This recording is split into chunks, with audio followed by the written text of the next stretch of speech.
ورحمة الله وبركاته. الحمد لله رب العالمين، نحمده ونستعينه ونستغفره ونؤمن به ونتوكل عليه، ونعوذ بالله من شرور أنفسنا ومن سيئات أعمالنا، من يهده الله فلا مضل له ومن يضلل فلا هادي له، وأشهد أن لا إله إلا الله وحده لا شريك له، وأشهد أن محمدا عبده ورسوله أرسله بالهدى ودين الحق ليظهره على الدين كله ولو كره المشركون. اللهم صل على محمد وعلى آل محمد كما صليت على إبراهيم وعلى آل إبراهيم إنك حميد مجيد. اللهم بارك على محمد وعلى آل محمد كما باركت على إبراهيم وعلى آل إبراهيم إنك حميد مجيد. أما بعد، فإن خير الكلام كلام الله، وخير الهدي هدي محمد صلى الله عليه وسلم، وشر الأمور محدثاتها، وكل محدثة بدعة، وكل بدعة ضلالة. يا أيها الذين آمنوا اتقوا الله حق تقاته ولا تموتن إلا وأنتم مسلمون. സ്നേഹമുള്ള സത്യവിശ്വാസികളെ, സഹോദരി സഹോദരന്മാരെ, തവസ്സുൽ എന്ന വിഷയത്തിൻ്റെ മൂന്നാം ഭാഗമാണ് ഇന്ന് നിങ്ങളുടെ ശ്രദ്ധയിൽപ്പെടുത്തുന്നത്. ഇസ്ലാമിലെ അംഗീകൃതമായ തവസ്സുലിൻ്റെ രീതി എന്താണ് എന്ന് വിശദീകരിക്കുകയും അതിന് വിരുദ്ധമായി പ്രമാണങ്ങളിൽ സ്ഥിരപ്പെടാതെ വന്നിട്ടുള്ള പ്രവാചകന്മാരുടെയും സജ്ജനങ്ങളുടെയും ദാത്തുകൊണ്ടുള്ള, അതല്ലെങ്കിൽ അവരുടെ ഹക്ക് ജാഹ് ബർക്കത്ത് മുൻനിർത്തിക്കൊണ്ടുള്ള തവസ്സുൽ ചെയ്യുന്ന രീതി പ്രമാണങ്ങളിൽ സ്ഥിരീകരിക്കപ്പെട്ടിട്ടില്ല. അതിന് പ്രമാണങ്ങളുണ്ട് എന്ന് പറയുന്ന ആളുകൾ സാധാരണഗതിയിൽ മുന്നോട്ട് വയ്ക്കാറുള്ള ആയത്തുകളെ സംബന്ധിച്ച് അതിൻ്റെ നിജസ്ഥിതിയുമാണ് കഴിഞ്ഞ ക്ലാസ്സിൽ വിശദീകരിക്കപ്പെട്ടത്. അതോടനുബന്ധമായി തന്നെ ഹദീസുകളിൽ ഈ വിഷയകമായി എന്തെങ്കിലും പ്രതിപാദനമുണ്ടോ,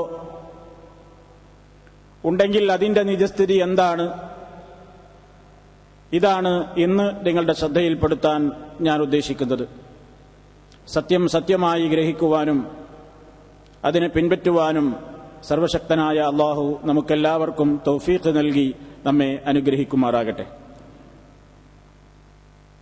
കഴിഞ്ഞ ക്ലാസ് അവസാനിച്ചപ്പോൾ ഒരു സഹോദരൻ ചോദിക്കുകയുണ്ടായി,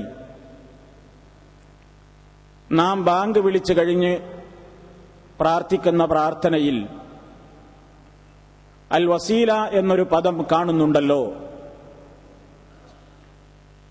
അപ്പോൾ മുഹമ്മദ് നബി സല്ലല്ലാഹു അലൈഹി വസല്ലമിന് നബി വസീലയാണ് എന്ന് അതുകൊണ്ട് മനസ്സിലാവില്ലേ എന്നതായിരുന്നു ചോദ്യത്തിന്റെ ചുരുക്കം. അതുകൊണ്ട് അതിന് മറുപടി പറഞ്ഞുകൊണ്ടാണ്, അതിനെ വിശദീകരിച്ചുകൊണ്ടാണ് ഞാൻ ഇന്ന് എന്റെ വിഷയത്തിലേക്ക് പ്രവേശിക്കുന്നത്. ഹദീസിൽ സഹീഹായ നിലക്ക് വന്ന ഒരു പ്രയോഗമാണ് ആതി മുഹമ്മദനിൽ വസീലത്ത എന്നത്. മുഹമ്മദ് സല്ലല്ലാഹു അലൈഹി വസല്ലമിന് അല്ലാഹുവേ നീ വസീലത്ത് കൊടുക്കണേ. അപ്പൊ നബിയെക്കൊണ്ട് ഇടതേടാനും നബിയോട് തേടാനുമൊക്കെ അതിനുള്ള സ്ഥാനം നബിക്ക് കൊടുക്കാനല്ലേ അള്ളാഹിനോട് പറയുന്നത്? അപ്പൊ നബി നമ്മുടെ വസീലയാണ്, നബിയെ കൊണ്ട് നമുക്ക് തേടാവുന്നതാണ് എന്നല്ലേ വരുന്നത് എന്നതായിരിക്കാം ഒരുപക്ഷെ ആ ചോദ്യകർത്താവ് ഉദ്ദേശിച്ചത്. അതിനാൽ അത് അല്പം വിശദീകരിക്കേണ്ടിയിരിക്കുന്നു. എന്താണ് ഹദീസിൽ ആ പറഞ്ഞ വസീല കൊണ്ട് ഉദ്ദേശിക്കപ്പെടുന്നത്, തെറ്റിദ്ധാരണയില്ലാതിരിക്കാൻ വേണ്ടി. ആ സംഭവം നബി സല്ലല്ലാഹു അലൈഹി വസല്ലം നമുക്ക് പഠിപ്പിച്ചിരുന്ന ഒരു പ്രാർത്ഥനയിലാണ് അതുള്ളത്.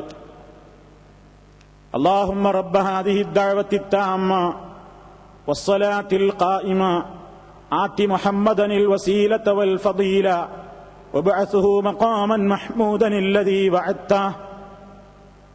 നാം ബാങ്ക് വിളിച്ചു കഴിഞ്ഞാൽ ചൊല്ലേണ്ടുന്ന, പറയേണ്ടുന്ന, പ്രാർത്ഥിക്കേണ്ടുന്ന ഒരു പ്രാർത്ഥനയാണിത്.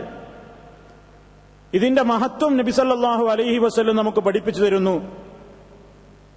ഇദാ സമിഅ്തുമുൽ മുഅദ്ദിന ഫഖൂലു മിസ്ല മാ യഖൂൽ ثم صلوا علي فإنه من صلى علي صلاة صلى الله بها 10 ثم سلوا لي الوسيلة فإنها منزلة في الجنة لا ينبغي إلا لعبد من عباد الله وأرجو أن أكون أنا هو فمن سأل لي الوسيلة حلت عليه الشفاعة. ഇമാം മുസ്ലിം അവിടുത്തെ സഹീഹിൽ റിപ്പോർട്ട് ചെയ്തിട്ടുള്ള സംഭവമാണ്. റസൂൽ സല്ലല്ലാഹു അലൈഹി വസല്ലം പറഞ്ഞിരിക്കുന്നു, ഇദാ സമിഅ്തുമുൽ മുഅദ്ദിന, മുഅദ്ദിൻ ബാങ്ക് വിളിക്കുന്ന വ്യക്തി ബാങ്ക് വിളിക്കുന്നത് നിങ്ങൾ കേട്ടുകഴിഞ്ഞാൽ ഫഖൂലു മിസ്ല മാ യഖൂലു, അദ്ദേഹം പറയുന്നത് പോലെയൊക്കെ നിങ്ങളും പറയണം. ബാങ്ക് വിളി കേൾക്കുമ്പോ നാം സ്വീകരിക്കേണ്ടുന്ന ഒരു സമ്പ്രദായമാണത്. അത് വിശദീകരിക്കുന്നില്ല ഞാൻ. ബാങ്ക് വിളി കേൾക്കുമ്പോ അദ്ദേഹം പറയും പോലെയൊക്കെ നമ്മളും പറയണം. എന്നാൽ ഹയ്യാലസ് സ്വലാഹ് ഹയ്യാലൽ ഫലാഹ് എന്നതിൽ ലാ ഹൗല വലാ ഖുവത ഇല്ലാ ബില്ലാഹ് എന്നാണ് പറയേണ്ടത് എന്ന് പ്രത്യേകം പറയേണ്ടതില്ലല്ലോ, നമുക്കതറിയാം. അപ്പൊ ബാങ്ക് വിളിക്കുന്ന ആള് പറയും പോലെയൊക്കെ നിങ്ങളും പറയുക. എന്നിട്ട് സുമ്മ സ്വല്ലൂ അലയ്യ, പിന്നെ നിങ്ങൾ എന്റെ പേരിൽ സ്വലാത്തിനെ ചോദിക്കണം, അല്ലാഹുവിനോട് എനിക്ക് വേണ്ടി അനുഗ്രഹത്തിനായി പ്രാർത്ഥിക്കണം. അപ്പൊ ബാങ്ക് വിളി കഴിഞ്ഞാൽ ബാങ്ക് കേൾക്കുന്ന നമ്മൾ ആ ബാങ്ക് വിളിക്കുന്നവൻ പറയും പോലെയൊക്കെ പറഞ്ഞതിന്റെ ശേഷം പിന്നെ നമ്മൾ നേരിട്ട് അല്ലാഹുമ്മ റബ്ബ ഹാദിഹി എന്ന ദുആയിലേക്ക് പ്രവേശിക്കുകയല്ല വേണ്ടത്. റസൂൽ സല്ലല്ലാഹു അലൈഹി വസല്ലം നിർദ്ദേശിക്കുന്നത് സുമ്മ സ്വല്ലൂ അലയ്യ, പിന്നെ നിങ്ങൾ എന്റെ പേരിൽ സ്വലാത്തിനെ ചോദിക്കണം. ഫഇന്നഹു മൻ സ്വല്ലാ അലയ്യ സ്വലാത്തൻ, കാരണം ആരെങ്കിലും എനിക്ക് വേണ്ടി ഒരു തവണ അനുഗ്രഹത്തിന് വേണ്ടി പ്രാർത്ഥിച്ചാൽ സ്വല്ലല്ലാഹു ബിഹാ 10, അല്ലാഹു അത് കാരണമായി അവന് 10 അനുഗ്രഹം നൽകുന്നതാണ്. അപ്പൊ ബാങ്ക് വിളി കഴിഞ്ഞാൽ നാം അല്ലാഹുമ്മ സ്വല്ലി അലാ മുഹമ്മദിൻ വഅലാ ആലി മുഹമ്മദിൻ എന്നിങ്ങനെ അല്ലാഹുവിന്റെ റസൂലിന് വേണ്ടി പടച്ചവനെ ആ റസൂലുള്ളാഹിക്ക് നീ അനുഗ്രഹം ചൊരിയണമേ എന്ന് അർത്ഥം വരുന്ന റസൂലുള്ളാഹിക്ക് വേണ്ടിയുള്ള പ്രാർത്ഥന, ആ സ്വലാത്ത് നാം നിർവഹിക്കണം. സ്വലാത്ത് ചൊല്ലിക്കഴിഞ്ഞതിന്റെ ശേഷം അല്ലാഹുവിന്റെ റസൂല് പിന്നെ നമ്മളോട് പറയുന്നു, സുമ്മ സലൂലിയൽ വസീല, പിന്നെ നിങ്ങൾ എനിക്ക് വസീലത്ത് കിട്ടാൻ വേണ്ടി അല്ലാഹുവിനോട് ചോദിക്കണം. നിങ്ങൾ എനിക്ക് വേണ്ടി വസീലത്ത് എന്ന സ്ഥാനത്തെ ചോദിക്കണം. അതാണ് നമ്മൾ ബാങ്ക് വിളി കഴിഞ്ഞിട്ട് സ്വലാത്തും കഴിഞ്ഞിട്ടുള്ള പ്രാർത്ഥനയിൽ അല്ലാഹുമ്മ റബ്ബ ഹാദിഹി ദഅവത്തി താമ്മ, സമ്പൂർണമായ ഈ വിളിയുടെ ഉടമയായ അല്ലാഹുവേ, റബ്ബ ഹാദിഹി ദഅവത്തി താമ്മ വസ്സലാത്തിൽ ഖായിമ, നിലനിർത്തുന്ന നിസ്കാരത്തിന്റെയും ആതി മുഹമ്മദനിൽ വസീലത, മുഹമ്മദിന് നീ വസീലത്ത് കൊടുക്കണേ, വൽ ഫദീലത, ഫദീലത്തും കൊടുക്കണമേ, വബഅത്ഹു, അദ്ദേഹത്തെ നീ നിയോഗിക്കണമേ, മഖാമൻ മഹ്മൂദൻ അല്ലദീ വഅദ്തഹു, നീ അദ്ദേഹത്തിന് കൊടുക്കാമെന്ന് വാഗ്ദത്തം ചെയ്തിട്ടുള്ള സ്തുതിക്കപ്പെടുന്ന ആ സ്ഥാനം നീ അദ്ദേഹത്തിന് ആ സ്ഥാനത്ത് അദ്ദേഹത്തെ നിയുക്തനാക്കുകയും നിയോഗിക്കുകയും ചെയ്യണമേ. ഇതാണ് ആ പ്രാർത്ഥനയുടെ ഏകദേശ ആശയം. അത് പ്രാർത്ഥനകൾ പ്രകീർത്തനങ്ങൾ എന്ന നമ്മുടെ വിശദമായ പഠന പരമ്പരയിൽ വിശദീകരിച്ചിട്ടുള്ളതുകൊണ്ട് ഞാനത് ഇനിയും ആവർത്തിക്കുന്നില്ല. ആ പ്രാർത്ഥനയുടെ ആശയോ അർത്ഥം എന്താണെന്നൊക്കെ. ഇവിടെ നമ്മുടെ വിഷയം ആതി മുഹമ്മദനിൽ വസീല എന്നതിലുണ്ടല്ലോ. എന്താണ് ആ വസീല കൊണ്ട് ഉദ്ദേശിക്കുന്നത്? അത് റസൂല് തന്നെ നമുക്ക് വിശദീകരിച്ചു തരുന്നു. സുമ്മ സലൂലിയൽ വസീല, നിങ്ങൾ എനിക്ക് വേണ്ടി വസീലത്ത് എന്ന പദവിയെ ചോദിക്കണം. എന്നിട്ട് റസൂല് പറയുന്നു എന്താണത്? ഫഇന്നഹാ മൻസിലത്തുൻ ഫിൽ ജന്ന, അത് സ്വർഗത്തിലുള്ള ഒരു ഉന്നതമായ സ്ഥാനമാകുന്നു. സ്വർഗത്തിലുള്ള ഒരു ഉന്നതമായ പദവിയാണ് വസീലത്ത്. ലാ യംബഗി ഇല്ലാ ലിഅബ്ദിൻ മിൻ ഇബാദില്ലാഹി, അത് അല്ലാഹുവിന്റെ ഒരുപാട് അടിമകൾക്ക് കിട്ടുന്ന ഭാഗ്യമല്ല. അത് അല്ലാഹുവിന്റെ അടിമകളിൽ നിന്ന് ഒരടിമക്കേ റബ്ബ് കൊടുക്കാമെന്ന് ഏറ്റിട്ടുള്ളൂ. മനുഷ്യരുടെ കൂട്ടത്തിൽ ഒരാൾക്കേ ആ സ്ഥാനം സ്വർഗത്തിൽ കിട്ടുകയുള്ളൂ. വഅർജൂ അൻ അകൂന അനഹുവ, ആ വ്യക്തി ഞാനായിരിക്കണമെന്ന് ഞാൻ ആഗ്രഹിക്കുന്നു. അതെനിക്ക് കിട്ടാൻ വേണ്ടി നിങ്ങൾ റബ്ബിനോട് അൽ വസീലത്ത എന്ന സ്വർഗത്തിലെ അത്യുന്നത